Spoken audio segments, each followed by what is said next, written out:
Hello everyone, welcome to my channel UPSC record. Start करते हैं हमारा। हम आ चुके हैं सेवंथ टॉपिक पे हम आ चुके हैं pardoning power of the president. Pardon का मतलब क्या होता है?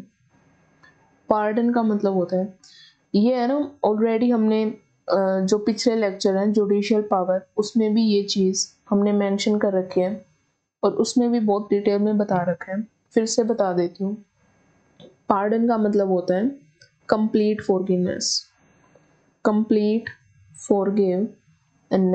ठीक है।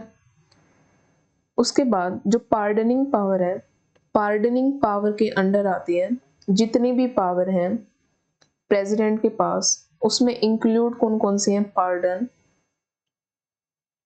रेमिशन,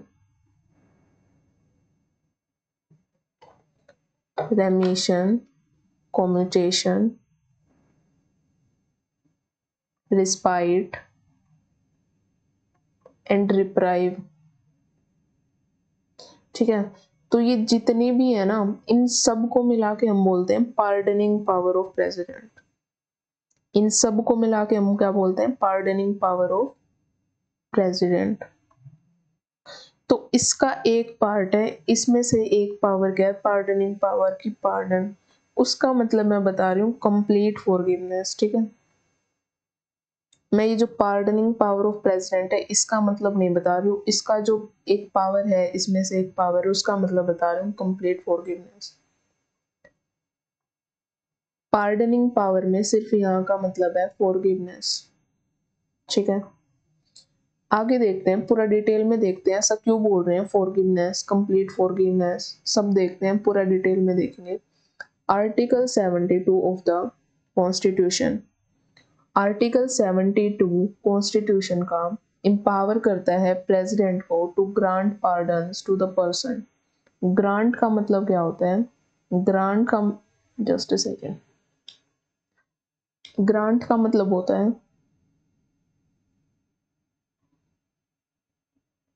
to give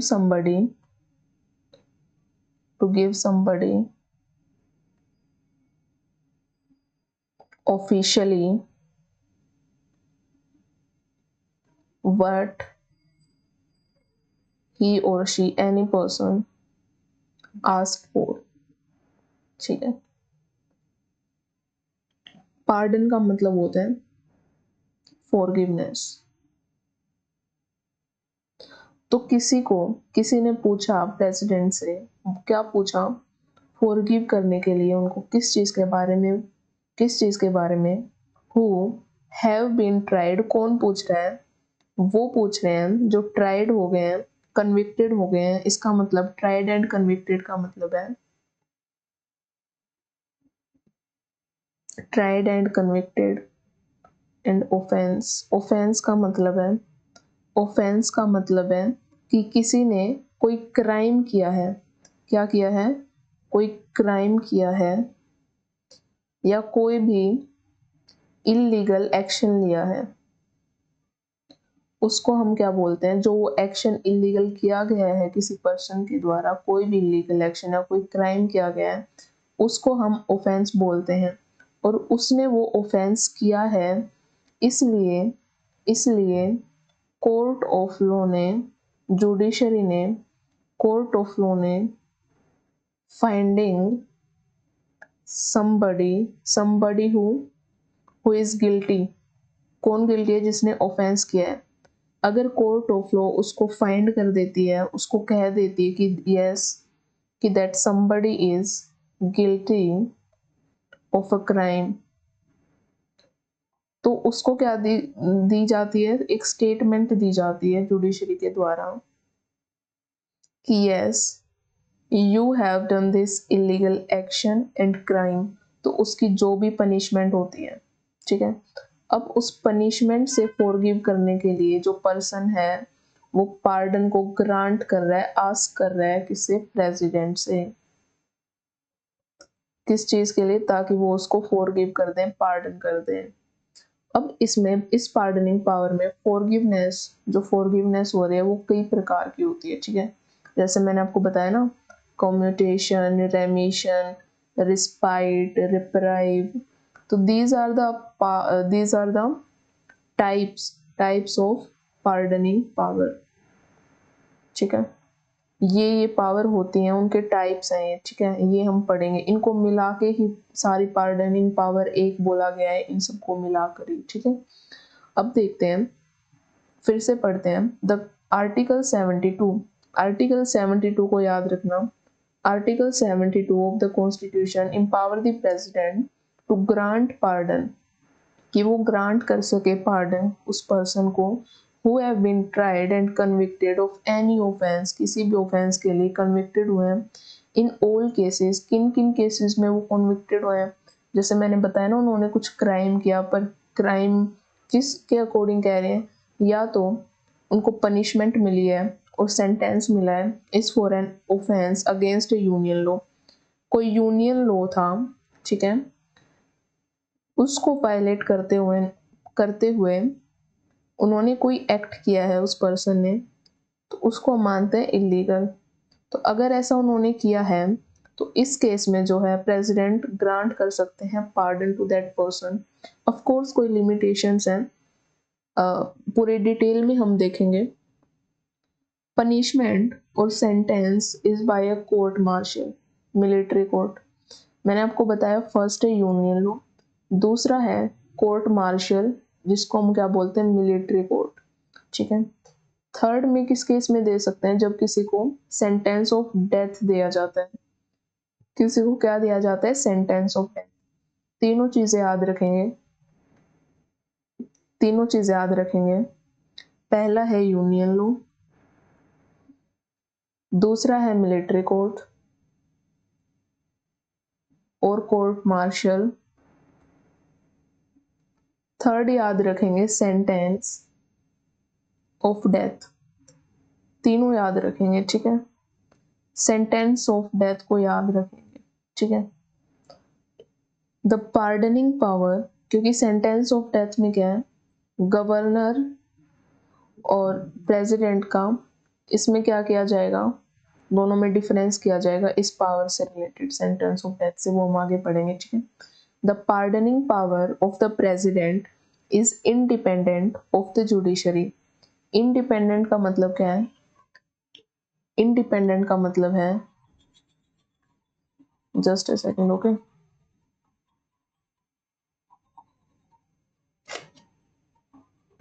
हाँ, इंडिपेंडेंट का मतलब होता है कि प्रेसिडेंट जो है वो एक्सरसाइज करते हैं अपनी power outside the judicial process, outside the judicial process, ठीक है।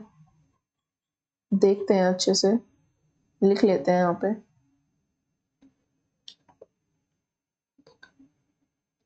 इंडिपेंडेंट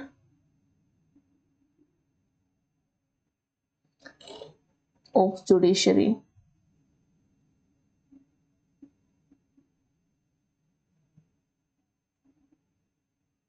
इसका मतलब है कि प्रेसिडेंट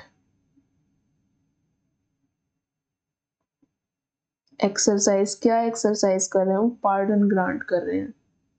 कौन कौन सा पार्डन ग्रांट कर सकते हैं वो हम आगे पढ़ेंगे।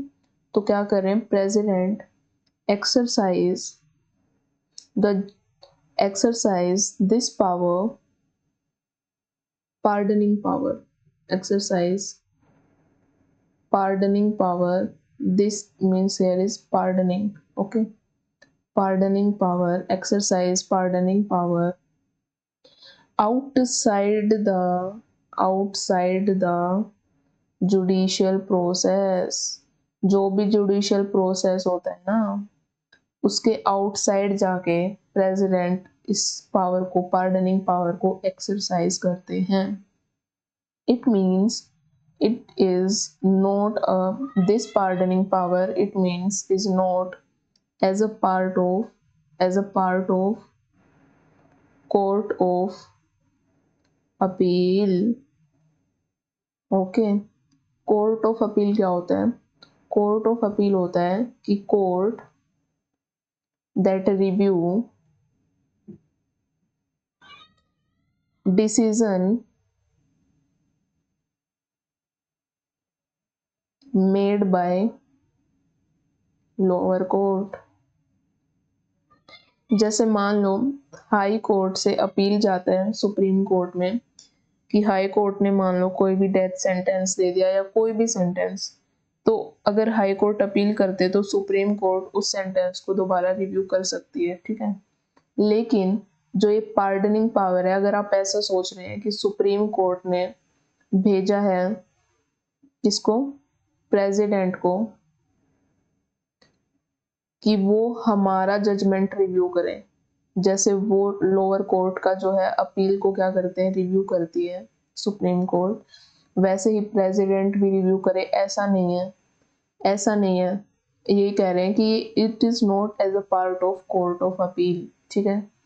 जो पार्डनिंग पावर है प्रेसिडेंट की, वो पार्ट नहीं है किसका, कोर्ट ऑफ अपील का। समझ आ गया। The pardoning power of president is independent of judiciary, ठीक है। तो जुडिशरी से पूरा बाहर है, वो outside. The president while exercising this pardoning power does not sit as a court of appeal, जैसे मैंने आपको बताया। the object of conferring this, इसका ऑब्जेक्ट क्या है कि why pardoning power, pardoning power दी क्यों गई है प्रेसिडेंट को, वाई पार्डनिंग पावर प्रेसिडेंट के पास क्यों है ये, why constitution of India empowers the president for pardoning power in article 72। ऐसा क्यों, देखो हमारा 7th टॉपिक है ना, ये 7th टॉपिक है ना, तो उसके हिसाब से याद रख लेना आर्टिकल 72, ठीक है। तो the object of conferring this judicial power on the president is two fold, दो रीजन है, हमने इसलिए दिए, रीजन पढ़ेंगे कि क्यों दी गई है, दो रीजन है इस चीज के। पहला है कॉन्स्टिट्यूशन ऑफ इंडिया बताता है कि रीजन हो सकता है कि to keep the door open for correcting any judicial error in the operation of law. कोई भी लॉ है, ठीक है, अब उसके रिगार्डिंग किसी ने क्राइम किया या कोई भी इलीगल एक्शन किया है, जुडिशरी ने अपनी स्टेटमेंट दे दी है, हो सकता है वो स्टेटमेंट, हो सकता है वो स्टेटमेंट में कोई भी एरर हो सकता है कि उसमें एरर हो, ओके, हो सकता है उसमें एरर हो। तो इस एरर को करेक्ट करने के लिए, इस एरर को करेक्ट करने के लिए हमने एक डोर ओपन किया है, कॉन्स्टिट्यूशन ऑफ इंडिया ने एक डोर ओपन किया है, ठीक है, जो कि है pardoning power of president. President की जो पार्डनिंग पावर है वो क्या है, डोर है, ठीक है, उस एरर को खत्म करने के लिए। नेक्स्ट आते हैं, सेकंड जो रीजन बताया है, to afford relief from a sentence, कोई भी सेंटेंस दिया गया है, कोई भी सेंटेंस दिया गया है बाय कोर्ट, तो उसमें से कोई भी हमें रिलीफ देना है। मान लो कि कोई भी क्राइम है, ठीक है, और उसके रिगार्डिंग कोर्ट ने या जुडिशरी ने कोई भी पनिशमेंट दिया है, अगर हमें लग रहा है ये पनिशमेंट ठीक नहीं है या फिर बहुत ज्यादा हार्श है, हार्श का मतलब होता है tough, tough to do something, okay. तो अगर टफ लग रही है तो उसको क्या किया जाएगा, उसमें रिलीफ दिया जाएगा। मतलब क्या है, मान लो डेथ सेंटेंस दिया गया है लेकिन वो बहुत हार्श है, तो उसे क्या किया जाएगा, उसे लाइफ टाइम जेल हो जाएगी, या कोई भी अगर कोई हार्श है उसमें से रिलीफ देना। ये मैंने एक मेथड बताया, और भी पावर्स हैं, ठीक है, कुछ भी कर सकते हैं रिलीफ करने के लिए, देखो इतनी सारी पावर्स हैं, ये हम पढ़ेंगे रिलीफ के लिए, ठीक है। To afford relief from a sentence which the president regards and unduly harsh, अगर प्रेसिडेंट को लग रहा है, अगर प्रेसिडेंट सेटिस्फाई है कि यहाँ पे इनको डेथ सेंटेंस नहीं होना चाहिए, it is sufficient to do that, तो प्रेसिडेंट कर सके। तो क्या हो सकता है, पहला तो क्या है, पहला है एरर, दूसरा है हार्श, ये दोनों याद रखना बस। इस रीजन से, इन दो रीजन की वजह से पार्डनिंग पावर के लिए प्रेसिडेंट को इम्पावर किया गया है। क्या किया गया है, इम्पावर। अब पढ़ते हैं कौन कौन सी पार्डनिंग पावर वो होती हैं। और वो अलग अलग कैसे हैं एक दूसरे से, ठीक है। पढ़ते हैं फर्स्ट पार्डन, इसका मतलब होता है कंप्लीट फॉरगिवनेस। इसका मतलब मैं बता रही थी कंप्लीट फॉरगिवनेस, ठीक है। It removes both the sentence and the conviction. कोई भी सेंटेंस देती है जुडिशरी, ठीक है, कन्विक्शन के दौरान, कन्विक्शन मतलब कोई भी पनिशमेंट दिया है, मतलब कोई भी सेंटेंस दिया या कन्विक्शन दिया, कन्विक्शन में कुछ भी हो सकता है, कोई भी पनिशमेंट हो सकती है जो जुडिशरी को सुटेबल लगती हो, एंड कंप्लीटली एब्सॉल्व। अब पार्डन में क्या होता है, कोई भी स्टेटमेंट दी तो कंप्लीट फॉरगिवनेस का मतलब क्या होता है, जो भी उसको कन्विक्शन दिया गया है या जुडिशरी के द्वारा सेंटेंस दिया गया है, अब वो क्या होगा, एब्सॉल्व हो जाएगा, वो खत्म हो जाएगा, ठीक है। एब्सॉल्व का मतलब होता है, एब्सॉल्व का मतलब होता है टू टू से फॉर्मली, टू से formally that somebody, who is somebody who did offense, okay, to say formally that somebody does not have to take responsibility or does not liable responsibility whatever, okay, for something, something क्या है, offense, तो वो उसके liable नहीं है, या फिर president बोलते कि मैंने इसको फॉरगिव कर दिया है, ये एरर था, अपनी आपकी जो ये स्टेटमेंट है मैं इसको रद्द करता हूँ, कन्विक्शन को रद्द करता हूँ, ठीक है। तो कंप्लीटली एब्सॉल्व, खत्म कर देते हैं, एब्सॉल्व का मतलब टोटली खत्म करना, ऑफिशियली, ऑफिशियली क्योंकि प्रेसिडेंट करने कॉन्स्टिट्यूशन के हिसाब से। Absolves the convict from all sentences, जितने भी सेंटेंसेस या जितनी भी पनिशमेंट मिली है और डिस्क्वालिफिकेशन मिली है, ठीक है, जो जिसकी वजह से वो डिस्क्वालीफाई हुए हैं किसी चीज में, तो वो सब खत्म हो जाएगा। इट मीन्स मान लो कि किसी पर्सन को बोला गया कि आपको 10 साल की जेल होगी, ठीक है, जेल होगी, उसके बाद उसको मिल गया pardon by president. Now he और she is like a citizen, a normal person. It is like कि उन्होंने कोई भी ऑफेंस नहीं किया और उनके पास कोई कन्विक्शन नहीं है, ऐसा हो जाएगा। पार्डन ये होता है कंप्लीटली फॉरगिवनेस। अब वो अनयूजुअल से एकदम यूजुअल हो गए हैं, ठीक है, normal, everything is normal now. Second होता है commutation. Commutation, it denotes the substitution of one form of punishment for a lighter form. मान लो किसी को डेथ सेंटेंस मिला है, ठीक है, लेकिन उसको रिलीव कर दिया गया किस चीज में, jail for life time, life time jail के लिए कन्वर्ट कर दिया गया डेथ सेंटेंस को। हमने ये क्या किया कि ये जो डेथ सेंटेंस है वो वन फॉर्म थी पनिशमेंट की यहाँ पे, और जो जेल जो हमने की है वो इसकी लाइटर फॉर्म है, ठीक है, थोड़ी कम, ठीक है, थोड़ी कम, सिवियर लेस, थोड़ी कम जो है हमने पनिशमेंट दी है उनको, ठीक है, कन्वर्ट कर दिए लाइटर फॉर्म में, ठीक है। तो सब्स्टिट्यूशन इसलिए बोला गया है कि सिवियर तो है बट थोड़ी सी कम है, लाइटर फॉर्म में है, ठीक है। For example a death sentence में be commuted to rigorous imprisonment, rigorous होता है टफ, ठीक है, विच इन टर्न में be commuted to a simple imprisonment. ऐसा भी हो सकता है कि किसी को, ऐसा बोल रहे हैं कि किसी को अगर रिगरस इम्प्रिजमेंट मिले, मान लो लाइफ टाइम के लिए मिले, लेकिन अब वो कन्वर्ट कर दिया है सिर्फ 10 साल की सजा, ठीक है, तो ये भी हो सकता है, मतलब लाइटर फॉर्म कर देना किसी भी पनिशमेंट का, ठीक है, सब्स्टिट्यूशन निकाल दिया, ठीक है। रेमिशन क्या होता है, it implies reducing the period of sentence without changing it's character. हमने यहाँ पे क्या किया है, हमने यहाँ पे क्या किया है, कैरेक्टर चेंज किया है, ठीक है।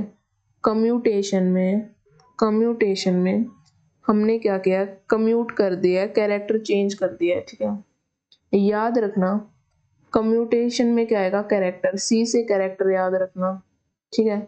तो कैरेक्टर कम्यूटेशन में क्या हो जाता है, चेंज हो जाता है लेटर फॉर्म के लिए। लेकिन जो रेमिशन होता है, रेमिशन होता है, दोनों के पीछे क्या है, ION, ठीक है। इससे याद रखना, इसमें कैरेक्टर सी से कैरेक्टर चेंज नहीं होता, इसमें कैरेक्टर चेंज होता है, ठीक है। इसमें कैरेक्टर सॉरी इसमें कैरेक्टर चेंज नहीं होता, इसमें कैरेक्टर चेंज होता है। कम्यूटेशन में कैरेक्टर चेंज होता है, रेमिशन में कैरेक्टर चेंज नहीं होता। अब कैरेक्टर अगर चेंज नहीं होगा तो कैसे होगा, इसमें क्या करते हैं, रिड्यूस कर देते हैं, सेंटेंस का जो पीरियड होता है उसको रिड्यूस कर देते हैं। मान लो कि कैरेक्टर था इम्प्रीजमेंट, ठीक है। इम्प्रीजनमेंट जो है कैरेक्टर है कि मान लो कि 50 साल की जेल है उसको, ठीक है। अब क्या है, कैरेक्टर चेंज नहीं करेंगे कि जैसे डेथ था तो इम्प्रीजन में चेंज कर दिया, इम्प्रीजन तो इम्प्रीजन में ही रहेगा, कैरेक्टर चेंज नहीं होगा। रेमिशन में कहीं सी मिल रहा है, इसका मतलब कैरेक्टर चेंज नहीं होगा, ऐसे याद कर लो, ठीक है। तो कैरेक्टर चेंज नहीं होगा तो इम्प्रीजमेंट ही रहेगा, लेकिन उसको क्या कर दिया, 50 साल की सजा को हमने कर दिया 25 साल, तो ये हो गया रेमिशन। For example, a sentence of rigorous imprisonment of 2 year may be remitted to a rigorous imprisonment for 1 year। है तो अभी भी वो टफ, क्या कर दिया, पीरियड चेंज कर दिया, पीरियड ऑफ सेंटेंस चेंज कर दिया। कैरेक्टर क्या है, सेम है, ठीक है, कैरेक्टर क्या है, सेम है। नेक्स्ट में चलते हैं रिस्पाइट में। रिस्पाइट में देखो, इसको ऐसे याद करो, पीछे लिखा है पाइट, पीटी पता है क्या होता है, पीटी इमोशनल जब हम हो जाते हैं ना उसको बोलते हैं इमोशनल, जो फीलिंग से रिलेटेड हो। इसमें फीलिंग्स क्या है, फीलिंग्स इसमें ये है कि हम किसी की हमने फिजिकल डिसेबिलिटी देखी, ठीक है। If a women is pregnant, you know, pregnant अगर वुमेन है तो it's like a emotion, we can not give them a death sentence, ठीक है। अगर कोई वुमेन प्रेग्नेंट है तो क्या हम उसको डेथ सेंटेंस दे देंगे, तो उसके लिए अलग पार्डनिंग पावर है जिसको हम बोलते हैं रिस्पाइट, ठीक है। तो इसमें क्या होता है, it denotes awarding a lesser sentence in place of one original awarded due to some special fact. Less कर दिया, चाहे वो उसका कैरेक्टर चेंज किया ना किया हो या कैरेक्टर चेंज कर दिया हो, उसमें क्या किया है कि हमने उसकी लेसर फॉर्म लेके आए हैं, ठीक है। रिस्पाइट में और कम्यूटेशन में आप कंफ्यूज मत होना, ठीक है। इसमें क्योंकि रिस्पाइट में हम लेसर फॉर्म क्यों कर रहे हैं, हम लेसर फॉर्म इसलिए कर रहे हैं because of such as the physical disability of a convict, जिसने भी क्राइम किया है उसकी फिजिकल डिसेबिलिटी के कारण, या फिर pregnancy of a women offender, जो भी जिसने भी क्राइम किया एंड शी इज प्रेग्नेंट, तो उसकी वजह से क्या हम कर रहे हैं, उसको अवॉर्ड कर रहे हैं, उसको दे रहे हैं एक लेसर सेंटेंस, ठीक है। अगर कोई ओरिजिनल जो भी सेंटेंस था उससे लेसर देना हम ऐसा कर रहे हैं रिस्पाइट में। अवॉर्ड ऐसा हम क्यों दे रहे हैं, उसको लेसर क्यों दे रहे हैं हम, because of some special fact. यहाँ पे स्पेशल फैक्ट क्या है, such as physical disability of convict या फिर pregnancy of a woman offender. इन दोनों सिचुएशन में प्रेसिडेंट जो है रिस्पाइट पार्डनिंग पावर दे सकते हैं किसी भी पर्सन को। फिफ्थ पे आते हैं रिप्राइव होता है it implies a stay of execution of a sentence, especially reprieve क्या होता है, ज्यादातर जब डेथ सेंटेंस दिया जाता है तो उसमें जो है ये यूज होता है, ठीक है। इसमें क्या होता है, for a temporary period, reprieve में क्या किया जाता है, रिप्राइव में किया जाता है डिले, रिप्राइव में क्या क्या किया जाता है, डिले किया जाता है। किसी भी कोई भी सेंटेंस दिया गया हो कि आपको डेथ सेंटेंस होगी 2 दिन के बाद, अब ये 2 दिन डिले कर दिए गए हैं 5 दिन में कि 5 दिन के बाद होगी। ये हो सकता है रिप्राइव पार्डनिंग पावर से ऑफ प्रेसिडेंट। ठीक है, आ गया समझ में। तो रिप्राइव होता है to stop or delay the punishment of a prisoner who is going to be punished by death sentence. ठीक है, अब पढ़ते हैं कि it implies a stay. Stay का मतलब होता है डिले करना, रोक देना, स्टे कर दो, रुक जाओ, डिले कर दो अभी। ठीक है, of the execution of sentence, उस सेंटेंस को इम्प्लीमेंट करने में, कि 2 दिन बाद होएगा वो। 2 दिन is the in the sentence is the limit. Limit है कि 2 दिन बाद, specially that of death for a temporary period, उसको डिले कर दिया है। अब उसको 5 दिन में, एग्जाम्पल दे रही हूँ, 5 दिन में मान लो 3 दिन का उसको डिले मिल गया है, 2 दिन में होने वाला था, अब वो 5 दिन में होगी सेम चीज। इसका पर्पस क्या है, हम क्यों कर रहे हैं? To enable the convict to have time to seek pardon or commutation from the president, ताकि उसको टाइम मिल सके, किस चीज के बारे में, कि शायद प्रेसिडेंट उनकी जो कैरेक्टर है डेथ सेंटेंस का वो चेंज कर दे इम्प्रिजनमेंट में, इसलिए। ठीक है, तो ऐसा कह रहे हैं कि उनको टाइम मिल सके पार्डन में, या फिर हम कह लें कम्यूटेशन फ्रॉम द प्रेसिडेंट मिल सके, ताकि उनको डेथ सेंटेंस ना मिले और उनको क्या मिले, इम्प्रिजनमेंट मिल जाए। ठीक है, उसकी जगह under article 161, under article 161 72 pardoning power में आता है। 7 से कम वाला कौन सा होता है, 6, और 72 को आधा आधा कर दे 1 पीछे लगा दे, तो under article 161 of the constitution, it's a trick, it's just a trick, आप और कोई भी यूज कर सकते हैं। तो आर्टिकल 161 ऑफ द कॉन्स्टिट्यूशन क्या कहते हैं? अब आती है बारी गवर्नर और प्रेसिडेंट के बीच में डिफरेंस बताने में। किस चीज के बीच में डिफरेंस? एक डेथ सेंटेंस के बीच में। ठीक है, होता क्या है कि governor of the state also, उनके पास भी इम्पावर, वो भी इम्पावर है। जब हम गवर्नर चैप्टर पढ़ेंगे तो हमें पता चलेगा। तो उनके पास भी पावर होती है, पोजेस, उनके पास भी पावर होती है। पोजेस का मतलब है he is in power the pardoning power, hence the governor can also grant, उनके पास पावर होती है तो governor can also grant pardon, complete forgiveness, reprieve कर सकते हैं, वो डिले कर सकते हैं किसी भी सेंटेंस में, रिस्पाइट कर सकते हैं, रेमिशन कर सकते हैं, जो भी हमने अभी ऊपर पढ़ा कि इसमें कैरेक्टर चेंज कर सकते हैं। तो ये ऐसा। ठीक है, उसके बाद है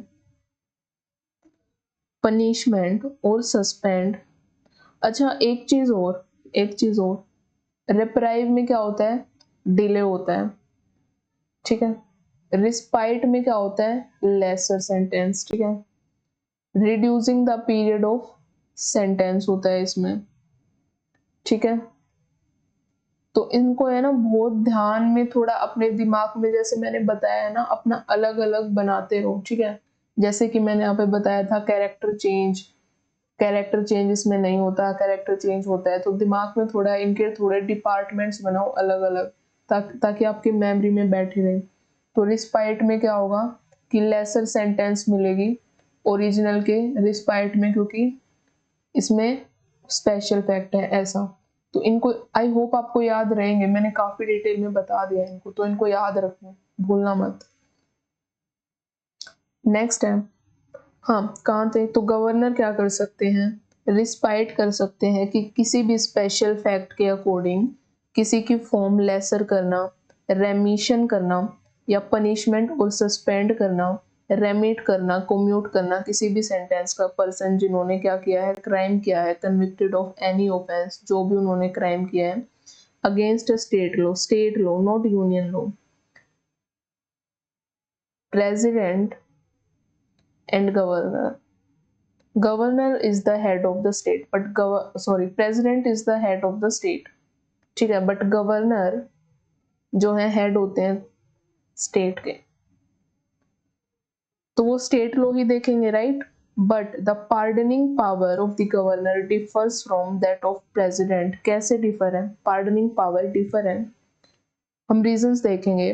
पहला रीजन है द प्रेसिडेंट, इसमें कितने रीजंस हैं, इसमें है 2 रीजंस जिनकी वजह से जो गवर्नर की जो पार्डनिंग पावर है वो प्रेसिडेंट की पावर से अलग है। कैसे अलग है, मैंने आपको बताया था कि पार्डनिंग पावर किन केसेस में कर सकते हैं प्रेसिडेंट। पहला था यूनियन लॉ, दूसरा था कोर्ट ऑफ मार्शल, और थर्ड क्या था, थर्ड था हमारा सेंटेंस, सेंटेंस ऑफ डेथ। ठीक है, sentence of death.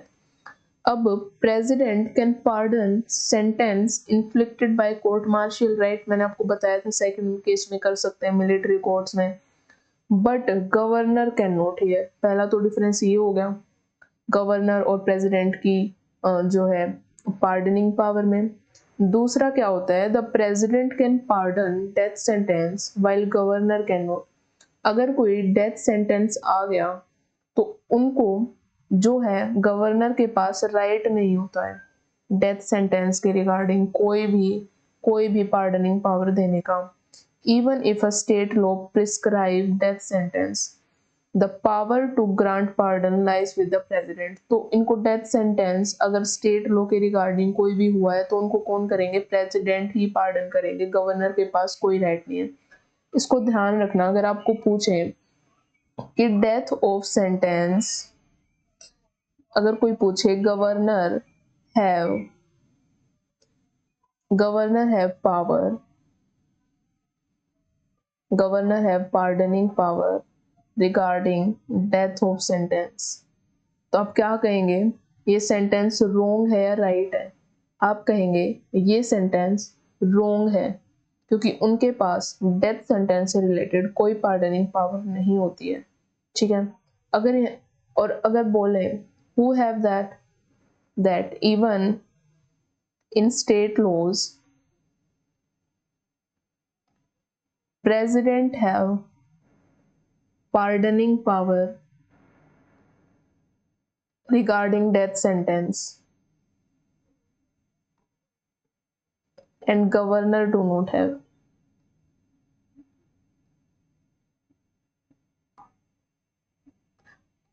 is it correct, तो आप बोलेंगे यस इट्स करेक्ट, क्योंकि डेथ सेंटेंस गवर्नर के पास पावर नहीं और ये पावर किसके पास है, प्रेसिडेंट के पास, even it is in state law. Okay, next आते हैं, pardon lies in the president not the governor, however the governor, next में आते हैं, however the governor can suspend, delay करना, remit, commute a death sentence. वो उनको क्या कर सकते हैं, सस्पेंड कर सकते हैं, रेमिट कर सकते हैं और कम्यूट कर सकते हैं किसी भी डेथ सेंटेंस को। कम्यूट क्या होता है, कम्यूट क्या होता है कि डेथ सेंटेंस है तो उनको इम्प्रिजनमेंट दे दी। ठीक है, उसके बाद रेमिट क्या होता है कि पीरियड रिड्यूस कर दिया। ठीक है, कैरेक्टर जो है सेम है, कैरेक्टर जो है सेम है, बस पीरियड रिड्यूस कर दिया। ठीक है, सस्पेंड, डिले कर दिया। तो गवर्नर कैन डू दैट, ये देखो, एक सेकंड ध्यान से सुनना ये चीज। ठीक है, even if a state law prescribe death sentence the power to grant pardon lies with the president and not the governor। ठीक है, however the governor ये चीजें कर सकता है, can suspend, can remit, can commute. ठीक है, इसमें क्या इसमें रिस्पाइट है, इसमें रिस्पाइट नहीं है। ठीक है, in other words both the governor and the president have concurrent power in respect of suspension, remission and commutation in death sentence। ठीक है, ये कहना क्या चाह रहे हैं ये कहना क्या चाह रहा है, ये कहना चाह रहा है कि जो प्रेसिडेंट हैं वो डेथ सेंटेंस को पार्डन कर सकते हैं, ठीक है, लेकिन गवर्नर नहीं कर सकते, ठीक है। पार्डन का मतलब क्या होता है? अब ये जो पार्डन है बहुत ध्यान से सुनना, आप बहुत कंफ्यूज हो सकते हो इस चीज में, मैं आपको बता रही हूँ। यहाँ पे पार्डन का मतलब है कंप्लीट फॉरगिवनेस। ये जो हमने पढ़ी थी ना फर्स्ट वाली, तो ये वाली चीज पार्डन करना, ये कह रहे हैं, ये कंप्लीट फॉरगिवनेस करना, डेथ सेंटेंस में कंप्लीट फॉरगिवनेस करना, पूरा कंप्लीट फॉरगिवनेस करना, ये वाली जो पावर है, ये पार्डनिंग की जो पावर है, पार्डन फर्स्ट, ये गवर्नर के पास नहीं है। इसके अलावा सारी हैं, रेमेट, कम्यूट, डेथ सेंटेंस, पार्डन को छोड़ के गवर्नर के पास डेथ सेंटेंस के रिगार्डिंग सारी पावर है। लेकिन लेकिन पार्डन जो पावर है वो नहीं है, ठीक है, ठीक है। अब क्वेश्चन में देख लेना कि वो पार्डनिंग पावर किस सेंस में बोल रहे हैं, या तो वो इसमें बोलेगा या फिर टोटल मिला के। अगर पार्डन लिखा होगा ना, पार्डन, तो वो स्टेटमेंट करेक्ट होगी कि गवर्नर के पास वो राइट नहीं है, ठीक है। अब इसके रिगार्डिंग एक केस है, वो देख लेते हैं। इन कहर सिंह केस 1988 का एक केस है इसके रिगार्डिंग, कि जो सुप्रीम कोर्ट है वो एग्जामाइन करती है कि जो पार्डनिंग पावर है प्रेसिडेंट की, एंड लेट डाउन उनको प्रेजेंट करती हैं कुछ प्रिंसिपल्स, पार्डनिंग पावर के जो प्रिंसिपल्स हैं, कुछ प्रिंसिपल्स वो सुप्रीम कोर्ट प्रेजेंट करती है, ठीक है, कि ऐसा ऐसा होना चाहिए कि जो पेटिशनर है जो भी फाइल कर रहा है, जिसने ऑफेंस, जिसको कन्विक्शन मिला है, जिसको स्टेटमेंट मिली है, पेटिशनर फॉर मर्सी, ठीक है, पार्डनिंग पावर के लिए उसने पेटिशन जो है प्रेसिडेंट को जारी की है कि someone formally request to reduce the sentence after being conducted the crime. कोई चाहता है कि उसे कुछ पार्डनिंग मिले उनको, ठीक है, पार्डनिंग पावर में से जो है प्रेसिडेंट उनकी सुने, तो वो mercy, petitioner of mercy file करते हैं, तो उनके पास क्या है, कोई राइट नहीं है उन oral hearing of president. Oral hearing का मतलब है कि जो रिटर्न ना हो। इसका मतलब फॉर्मल वे में एक मीटिंग होती है जिसमें क्या होता है कि जो जिसको कन्विक्शन मिला है, जिसने क्राइम किया है, वो क्या करता है, प्रेसिडेंट के साथ उसकी एक फॉर्मल मीटिंग होती है, जिसमें क्या करता है, वो डायरेक्टली प्रेजेंट करता है अपना केस प्रेसिडेंट को, और प्रेसिडेंट वर्बली उस हियरिंग को लेते हैं, तो इसका कोई राइट नहीं है, ठीक है। वर्बली हियरिंग करना और रिटर्न ना करना और जाके सीधा मीटिंग करना प्रेसिडेंट के साथ, ठीक है, और एविडेंस देना ओरली, तो petitioner of mercy has no right on an oral hearing by the president। तो ऐसा जो है वो petitioner नहीं कर सकता, जिसको भी pardoning चाहिए प्रेसिडेंट से, वो ऐसा नहीं कर सकता। सेकंड क्या है, the president can examine the evidence. President जो है इन्वेस्टिगेट कर सकते हैं कोई भी एविडेंस को अफ्रेश का मतलब दोबारा से, and take a view different from the view taken by the court. और जो कोर्ट ने जो व्यू किया है, जो भी स्टेटमेंट दी और उनका जो व्यू था कोर्ट का, जुडिशरी का, उससे डिफरेंट जो है, तो सुप्रीम कोर्ट क्या प्रिंसिपल देती है कि उससे डिफरेंट जो व्यू है वो प्रेसिडेंट का हो सकता है, उससे डिफरेंट जो है प्रेसिडेंट का व्यू हो सकता है, ठीक है। तो ऐसा बोल रही है। एक सेकेंड ना, मैं थोड़ा सा इरेज कर देती हूँ, this is not working.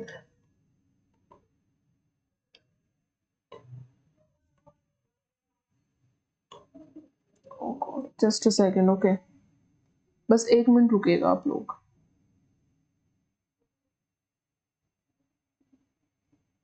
Yes,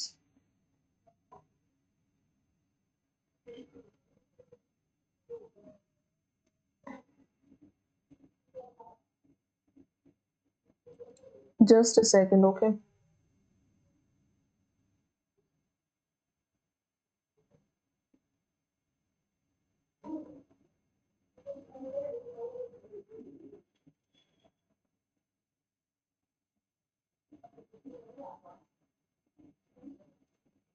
Okay, it's done.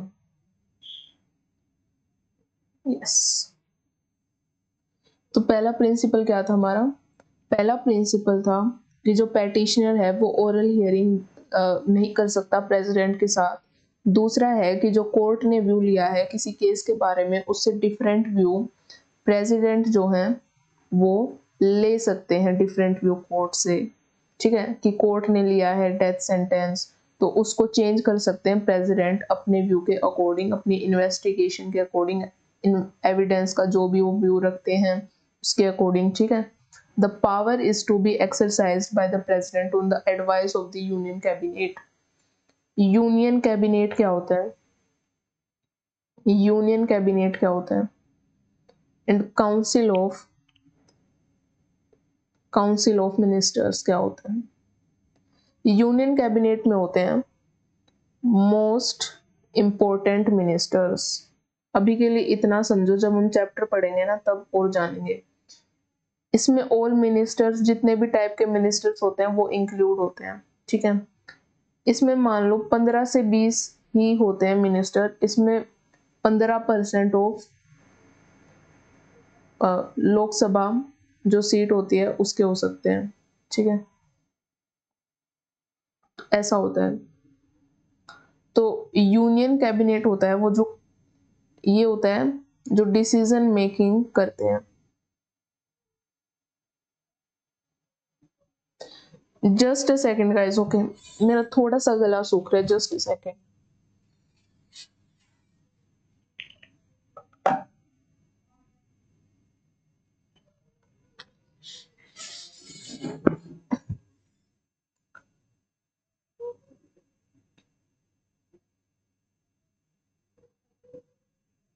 Wait a minute, okay okay. Start करते हैं हम कहाँ पे? Union cabinet and council of minister. तो काउंसिल ऑफ मिनिस्टर में क्या होता है? काउंसिल ऑफ मिनिस्टर्स में होता है मिनिस्टर होते हैं जो कि सीनियर या मोस्ट इम्पोर्टेंट जो मिनिस्टर्स होते हैं वो यहाँ पे होते हैं। जैसे कि डिफेंस मिनिस्टर, इंडिया के जो डिफेंस मिनिस्टर है, होम अफेयर्स, तो ऐसा होता है। लेकिन यहाँ पे क्या होते हैं, जितने भी cabinet minister, deputy minister, minister of state, जब हम काउंसिल ऑफ मिनिस्टर पढ़ेंगे ना तो हम जानेंगे। ठीक है, तो ये कितने होते हैं? 60 से 70 तक हो सकते हैं, 60 to 70 होते हैं। ठीक है, 15%। तो इसमें और इसमें फर्क क्या होता है? इसमें और इसमें फर्क होता है कि जो कैबिनेट होता है, जो कैबिनेट होता है, union cabinet have most experienced ministers, और प्राइम मिनिस्टर जो हैं इनसे एडवाइस लेते हैं इंपॉर्टेंट मैटर्स पे। लेकिन काउंसिल ऑफ मिनिस्टर में क्या होता है कि प्राइम मिनिस्टर कंसल्ट करते हैं, उसमें एडवाइस लेते हैं, इनमें कंसल्ट करते हैं। ठीक है, ठीक है। तो आप अभी के लिए बस इतना समझो, जब हम चैप्टर करेंगे तो और जानेंगे। तो इनकी यूनियन कैबिनेट की एडवाइस से क्या होते हैं, वो एक्सरसाइज करते हैं इस पावर को, वो कर सकते हैं ऐसा। This power is to be exercise by the president on advice of the union cabinet according to article 74। हमने पिछली क्लास में पढ़ा था। Okay, there is no need for the supreme court to lay down specific guidelines for the exercise of power. Supreme court कह रही है कि supreme court कह रही है कि कोई ज़रूरत नहीं है कोई भी स्पेसिफिक गाइडलाइन बनाने की कि प्रेसिडेंट इस पार्डनिंग पावर को एक्सरसाइज करें। इसकी कोई ज़रूरत नहीं है, there is no need to do that. Okay, the exercise of power by the president is not subject to judicial review. और जुडिशियल रिव्यू कौन से सब्जेक्ट में जुडिशियल रिव्यू था, हमने पिछली बार जो पढ़ा था, याद आ रहा है, याद आ रहा है ना, ऑर्डिनेंस मेकिंग पावर, उसमें क्या था, जुडिशियल रिव्यू था, कूपर केस था। तो इसमें क्या है, जुडिशियल रिव्यू नहीं है, पार्डनिंग पावर में जुडिशियल रिव्यू नहीं है, except where the presidential decision is arbitrary. अगर हम अ, अगर हमें लग रहा है कि वो आर्बिट्रेरी है, इरेशनल है, कोई अच्छा रीजन नहीं है, मेलिफाइड है, रॉन्ग इंटेंशन है, डिस्क्रिमिनेटरी है। डिस्क्रिमिनेटरी का मतलब होता है कि आप किसी ग्रुप को या पर्सन को ट्रीट कर रहे हो वर्स देन अदर, ठीक है। तो अगर ऐसा कोई वे है तो जुडिशियल रिव्यू हो सकता है, अदरवाइज इट कैन नॉट। तो ऐसा है, ठीक है।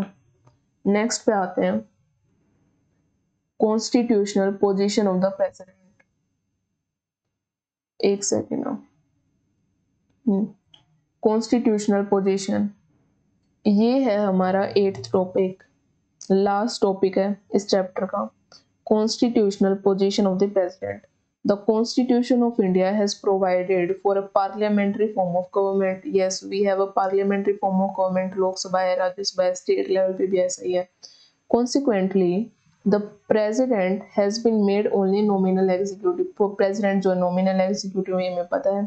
The real executive being the council of minister headed by the prime minister, ये भी हमें पता है कि जो real executive है वो काउंसिल ऑफ मिनिस्टर को बोला जाता है, जो हेड किए जाते हैं प्राइम मिनिस्टर के द्वारा। इन अदर वर्ड्स, अगर हम दूसरे शब्दों में कहें, the president has to exercise his or her power and function with the aid and advice of the council of minister headed by the prime minister। अब बोला जा रहा है कि ये जो हमने जितनी भी पावर पढ़ी है ना, वो किसकी एड एंड एडवाइस पे, आर्टिकल 74 ये कहता है, आर्टिकल 74 ये कहता है कि aid and advice of council of minister, मतलब जो रियल एग्जीक्यूटिव है उनकी एड एंड एडवाइस पे जो प्रेसिडेंट है वो क्या करेंगे, अपना work about powers will perform, ठीक है। वो काउंसिल ऑफ मिनिस्टर्स की एड एंड एडवाइस पे करेंगे, ऐसा ये बोल रहे हैं। Doctor B R Ambedkar summed up, अगर समरी में कहें तो डॉक्टर बी आर अम्बेडकर ने इसकी समरी की है। उन्होंने बोला है कि true position of the president in the following वे, किस फॉलोइंग वे में उन्होंने पूरा बोला है कि सम अप किया है कॉन्स्टिट्यूशन में पावर ऑफ प्रेसिडेंट, और प्रेसिडेंट की पोजीशन क्या है कॉन्स्टिट्यूशन के हिसाब से, कि क्या चीज सोच के, क्या चीज व्यू में रख के हमने जो है प्रेसिडेंट की पोजीशन को रखा गया है कॉन्स्टिट्यूशन के द्वारा। कहते हैं इन द इंडियन कॉन्स्टिट्यूशन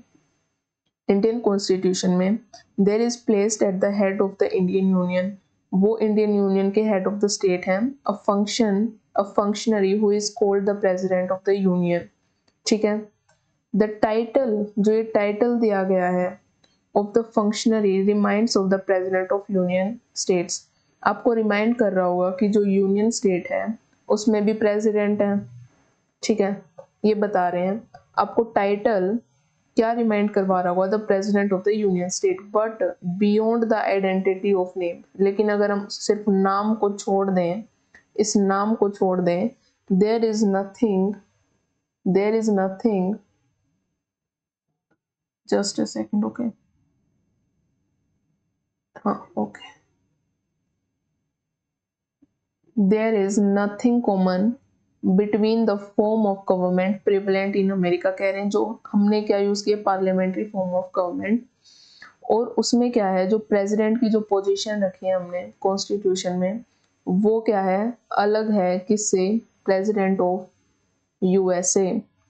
अगर सिर्फ नाम को छोड़ दें तो एक्सेप्ट नेम, उनकी पोजीशन अलग है यूएसए से, कैसे अलग है, and the form of government adopted under the Indian constitution, क्यों, कैसे अलग है, कैसे अलग है कि जो पार्लियामेंट्री फॉर्म ऑफ इंडिया है वो कैसे अलग है, कैसे है, देखो जो प्रेसिडेंट होते हैं वो इंटीग्रल पार्ट होते हैं, मैंने आपको बताया था किसके, पार्लियामेंट के, क्योंकि वो एसेंट देते हैं बिल का, तभी बिल जो है एक्ट बनता है ना। तो the American form of government is called the presidential system, not a parliamentary system of government. Why? Because वहाँ पे जो प्रेसिडेंट होते हैं वो रियल पावर में होते हैं, जैसे इंडिया में प्राइम मिनिस्टर है, वहाँ पे प्रेसिडेंट जो है रियल पावर में है.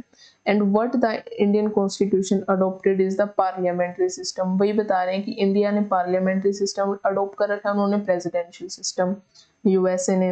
अंडर द प्रेसिडेंशियल सिस्टम, और अमेरिका में क्या है इस सिस्टम के अकॉर्डिंग कि जो प्रेसिडेंट है वो चीफ हेड है, होता है एग्जीक्यूटिव. हमारे यहाँ पे नहीं है, हमारे यहाँ पे जो हेड है वो है प्राइम मिनिस्टर. हमारे यहाँ पे हेड कौन है? Prime minister. And administration is vested in him who president of USA. USA की बात हो रही है और हमारे यहाँ पे हेड कौन है? Prime minister. Under the Indian constitution president occupy the same position as king under the English constitution.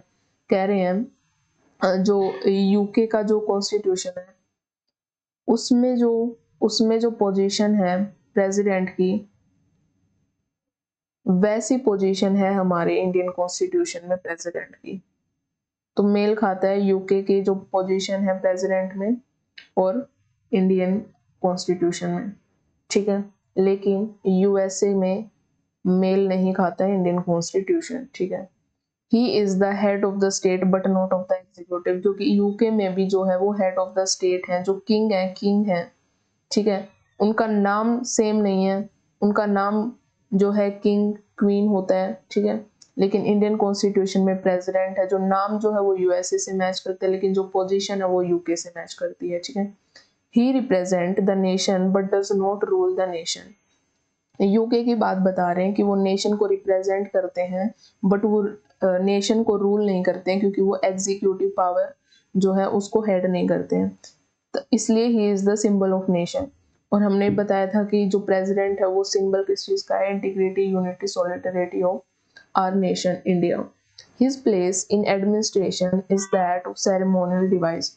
UK में भी सेरेमोनियल डिवाइस, सेरेमोनियल जितने भी फंक्शंस हैं वो किंग या क्वीन करते हैं और हमारे यहाँ पे प्रेसिडेंट करते हैं.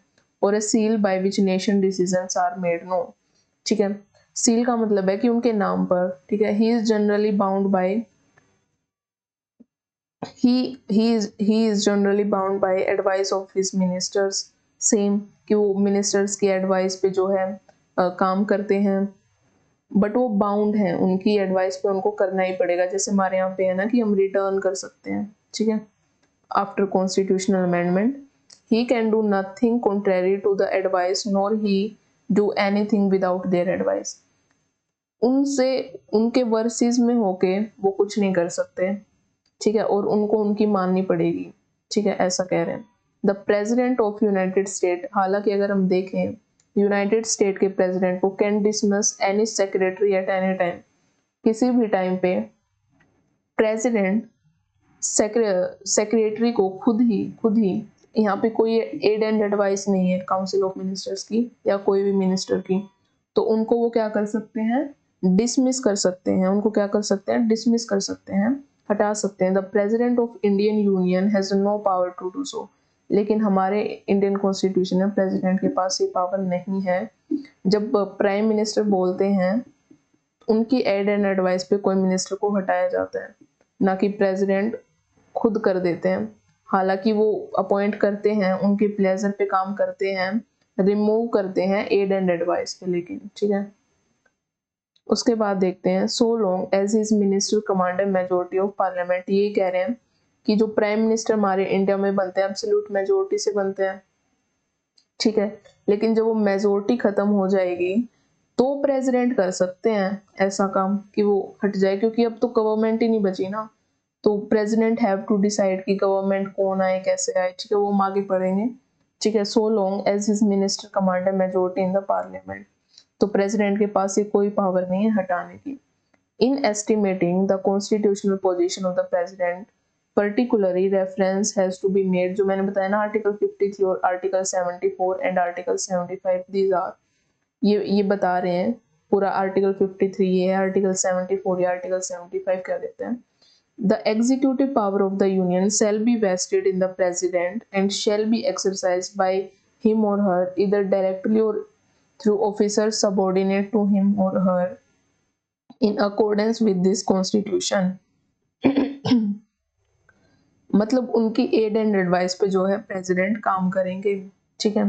There shall be council of minister with the prime minister at the head of aid and advice the president who shall the exercise his or her function, ठीक है। 53 में क्या है कि वो उनके नाम पे, उनके नेम पे क्या होगा, कोई भी एग्जीक्यूटिव फंक्शन होगा, ठीक है। ये मैंने आपको बताया था, ठीक है।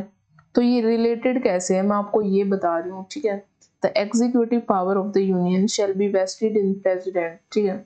जो एग्जीक्यूटिव जो फंक्शन है उनके नाम पे लिए जाएंगे, इसलिए वो क्या है, वेस्टेड है प्रेसिडेंट के पास। And shall be exercised by president either directly or through officers subordinate to him or her in accordance with the constitution, ठीक है। There shall be a council of minister, aid and advice करते हैं, aid and advice करते हैं president को, who shall in exercise his or her function act in according with, कौन exercise करता है एड एंड एडवाइस के अकॉर्डिंग, प्रेसिडेंट करते हैं, ठीक है। आर्टिकल 74 ये कहते हैं। थर्ड है the council of minister shall be collectively responsible to the Lok Sabha, ठीक है। कलेक्ट आर्टिकल 75 ये बताते हैं रिस्पॉन्सिबल गवर्नमेंट, जैसे ऑर्डिनेंस पास हुआ था, है ना, ऑर्डिनेंस पास हुआ था तो हमने उसमें पढ़ा था कि उनको प्रेजेंट करना पड़ेगा बिल के साथ साथ कि वाई ऑर्डिनेंस, ठीक है। आप उसकी सिचुएशन को जो है एक स्टेटमेंट में लिख के दीजिए।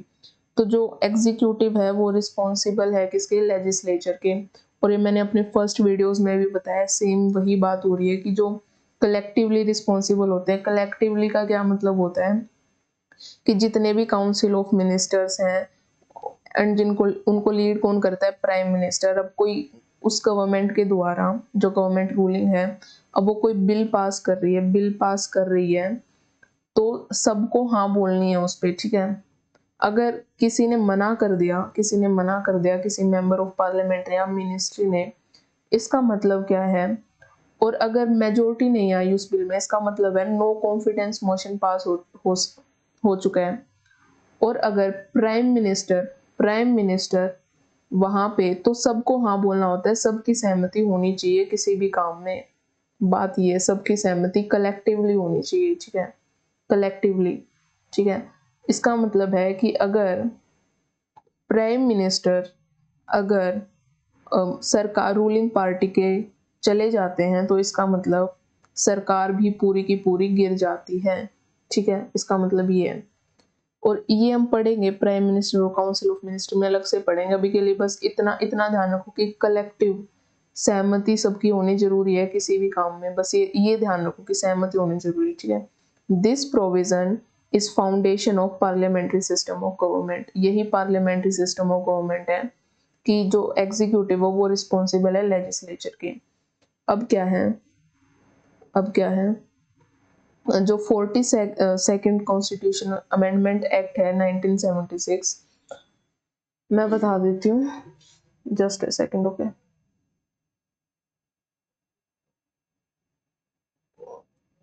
हाँ,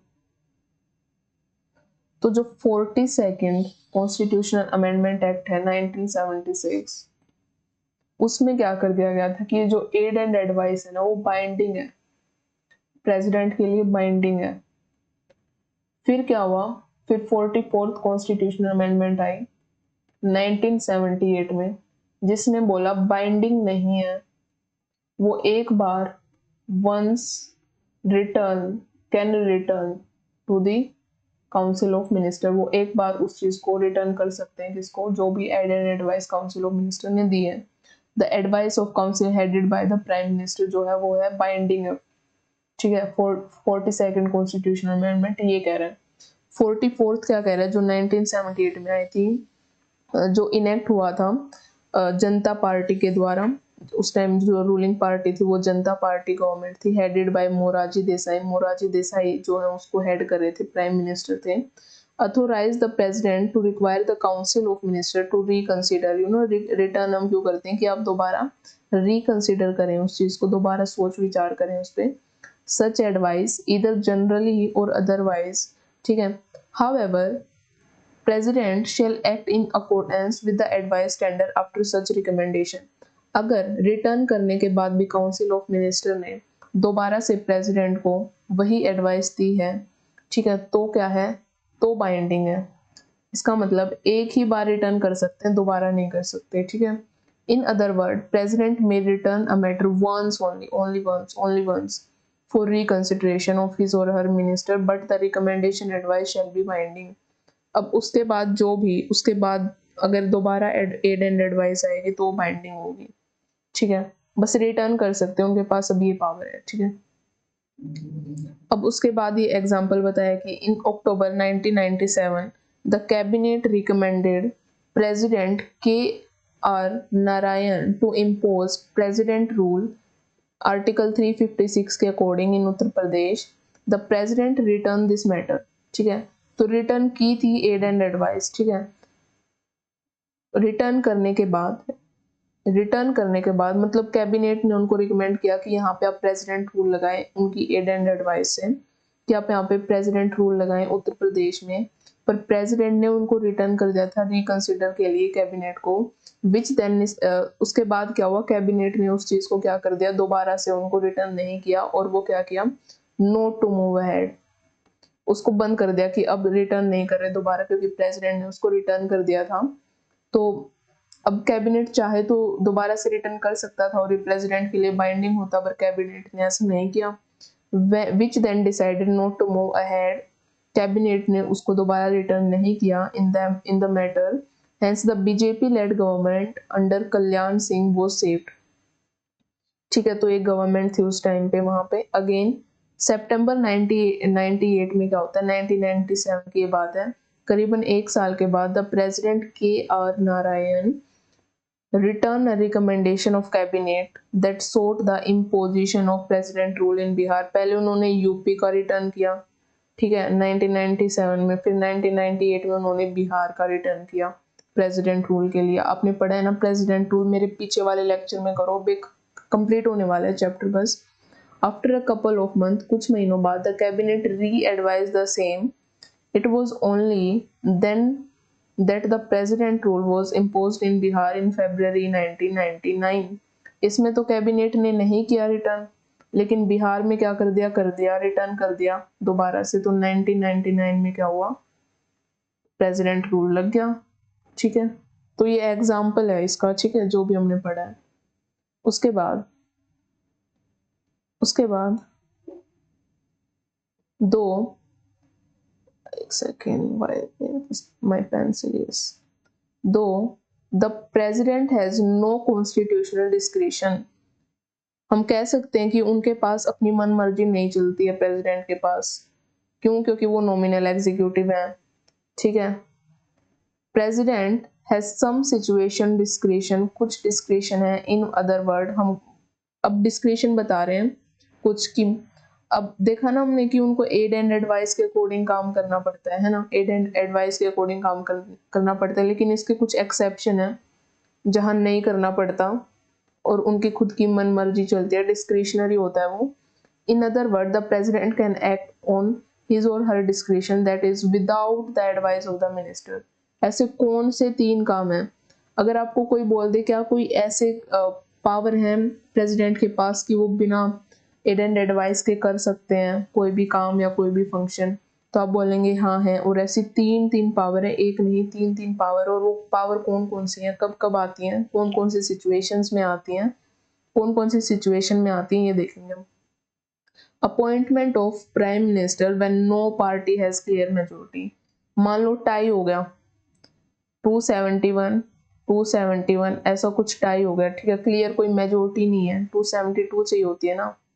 मैं बस आपको एग्जांपल दे रही हूँ। मान लो कि कोई क्लियर मेजोरिटी नहीं है किसी गवर्नमेंट के पास इन द लोकसभा, और when the prime minister in office dies, जब प्राइम मिनिस्टर, मैंने बोला ना कि प्राइम मिनिस्टर जब चले जाते हैं तो गवर्नमेंट पूरी कलेक्टिवली रिस्पॉन्सिबल होते हैं, तो गवर्नमेंट भी यहाँ चली जाती है, डूब जाती है, ठीक है।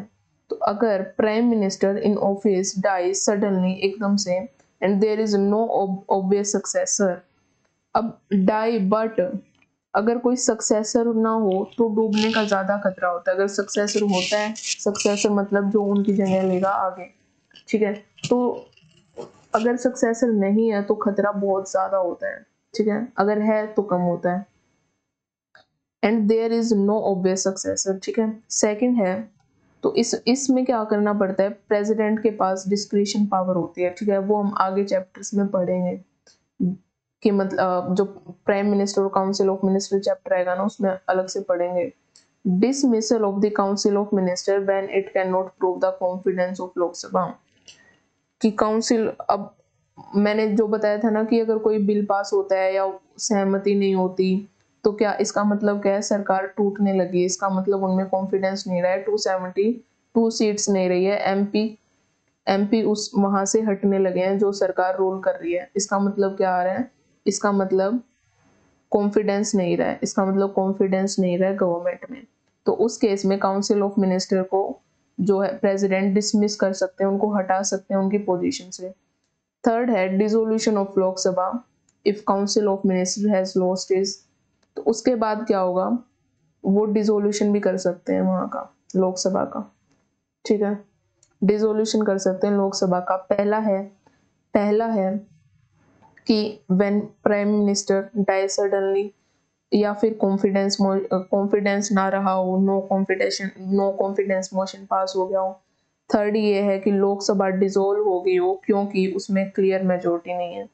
सारी मेजोरिटी से रिगार्डिंग है तीनों चीज, कि मेजोरिटी नहीं है, पहले में कि तो डाई, दूसरे में मेजोरिटी, तीसरे में मेजोरिटी, ऐसा, ठीक है। मेजोरिटी नहीं रही है किसी चीज में, उनके थॉट्स में, ठीक है, एग्री करने के लिए, क्योंकि कलेक्टिवली रिस्पॉन्सिबल होती है ना, तो सबके सब एग्री करने चाहिए। तो अब कॉन्फिडेंस नहीं रहा है तो यहाँ पे मेजोरिटी नहीं रहेगी। तो इन तीनों चीज में उनकी डिस्क्रिशनरी पावर चलती है।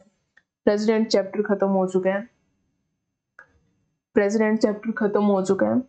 आप सबसे एक रिक्वेस्ट है, do subscribe the channel now, subscribe the channel now. Okay, thank you.